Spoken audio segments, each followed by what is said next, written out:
Hi everyone! I'm doing a voiceover for you. So here's my pot. I'm making a Greek amphora, and the form comes out right here, and then it will go back inward and then up towards the neck. So I need to figure out how to make the clay go inward. So I'm going to wedge up some clay, just straight from my bag, and have a big chunk of clay here. Move it around in your hands, and I'm going to speed up. I love working really fast. Paddle this down into a strappy coil like you've been using. And if I were to take my pot and put this strappy coil right on the top, you can see that that doesn't quite work. I need my pot to go inward, not straight up and down. So let me show you guys how to manipulate that clay. You're going to tap, tap, tap it into a upside down U shape. We've done this before, so this should look familiar. I'm going to use my palm to tap that down. And if I flip this upside down and then put the sides together as if I was doing a soft slab cup, you can see that the angle goes inward. So that's exactly the form I need to put on top of this vase. So I'm going to slip and score. Remember, slip and score really, really well, especially if your base is starting to dry. I'm adding a little bit of water as well and scoring in that water to make a slipped kind of surface. And be generous with your slipping and scoring, because you can smooth it out later and it will help even out your form. So now I'm going to take my strappy coil that I made into a U shape, and now you can see the curve comes up and then it goes inward. That's what I really, really needed to make my Greek amphora vase. And then I'm just going to use my thumbs, one on the base, one on the fresh clay, the top, move them together. So I'm not going to go across the overlap just yet. I'm going to move the clay towards each other. The clay grows slightly so that when I have that overlap, I'm going to do what I did for my soft slab cup. I'm going to cut it at an angle, peel off the inside extra and the outside extra, slip and score the seam really well, and voila, and stick those puppies together.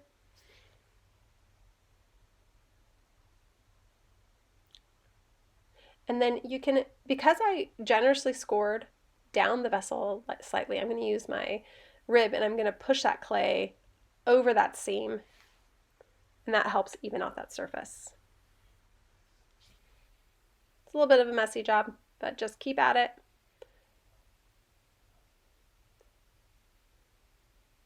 Remember, use your rib. You want to use your thumb inside your rib to kind of make it into a C shape, and that C will kind of cup the clay, making it easier to manipulate and smooth out the surface. You can also use this blue rubber rib for the same thing.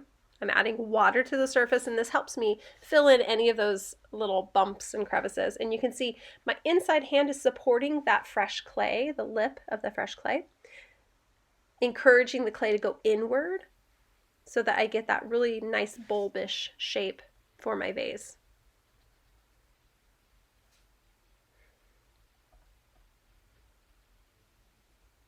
Feel like I should have circus music. Do, do, do, do, do, do, do. There we go. Okay, so now I'm going to measure from one point to the other point. I'm about 5 inches across, and that's about right for my template and form. So now I'm going to make the neck piece. The neck piece is going to grow from the form, but the neck piece kind of changes the entire shape. It kind of goes straight up from this point. So I'm going to make it as a separate piece. Again, a big thick coil. I'm going to then use my fist and slam it down, making it into a strappy coil. And instead of like slamming this down into a U shape, I'm just going to keep it into a straight line. I can even use my rib to compress that clay. because I'm going to take this clay and fold it into a neck. But first I'm going to take a piece of paper. Now I'm going to use that ruler and mark that 5 inches across. And I'm going to mark the midpoint right there. Take the midpoint again and mark 5 inches across perpendicular to that first line. And this just helps me draw a circle, believe it or not. There's my little circle. And that should be 5 inches across. And that'll match up to my vase. So now I'm just going to build right on that piece of paper so that I get the exact measurement that I want.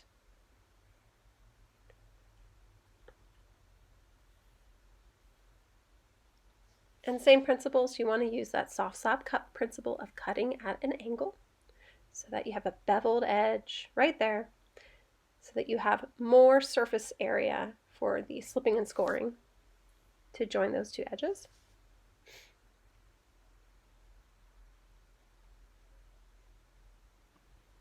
And here I'm just slipping and scoring really fast.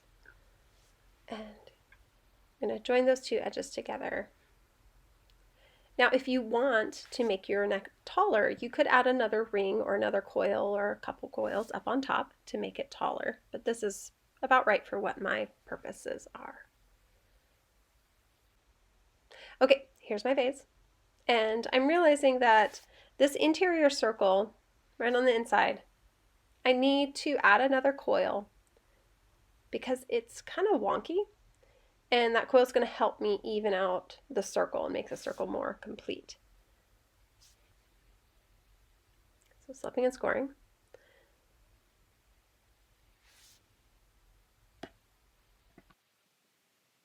Now I'm going to slip and score the coil and attach it. I'm just pinching it along. And then when I get to the overlap, I'm going to cut it at an angle, just as I've been doing before.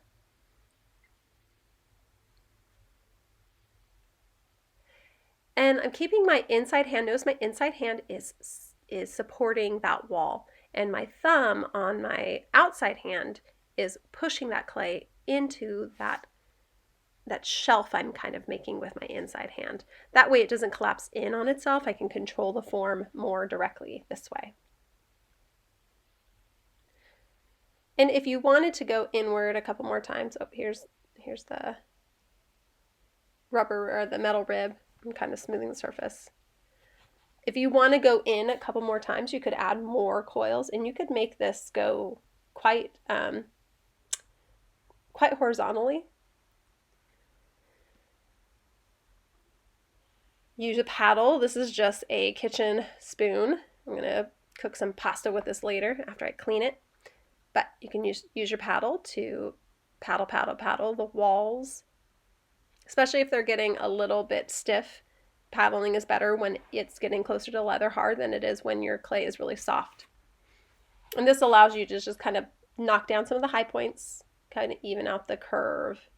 And you can see, got a little work to do on the surface with my blue rib. You could use your metal rib for this as well. Lots of water is usually what helps the most. Now you can see the top is a little wonky. So what I'm going to do is I'm going to take a piece of Tupperware. This is just a Tupperware lid. It's the right diameter. I'm going to put it on the top. Because it's a perfect circle, I'm going to trace it with my needle tool, going all the way around.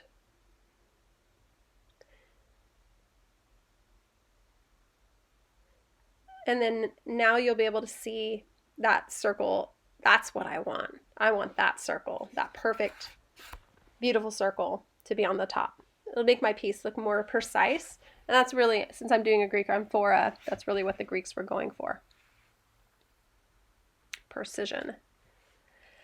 I'm going to wrap the bottom of my vase, leaving the top exposed to the air because that's all fresh clay on the top and the bottom half is more dry, so that I can work on the top part and let it dry as I'm working. Okay, it's set up for a little bit. I have my neck and then I have the body.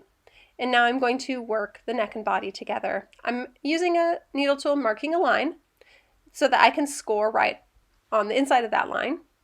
And I know where to put my slip and score. Slip and score also the neck, because these two pieces have been setting up. What you didn't see was the 20 minutes that went by in between those two sections I was recording. So this is much more stiff than it was before. Taking some slip and score. Remember to do a really good job, especially when you're joining two drier parts, more leather hard pieces. Do a really good job slipping and scoring. And same thing, I'm using my inside hand to support. You can see my inside hand supporting, and I'm actually using a wooden tool. Your wooden knife, the back end of your wooden knife is really great because it kind of catches the clay and it smooths it down. Sometimes your thumbs just don't quite do it. So this wooden knife will do it really well.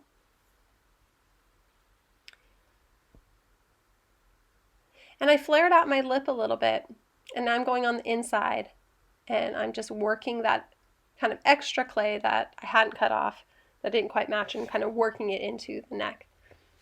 Go back with your rubber ribs. You notice I've been ribbing the piece over and over and over again. Every time I put another coil on, I spend a little bit of time going over the surface with a rib. Go over the lip, make the lip look the way you want it to look, make your pot all pretty.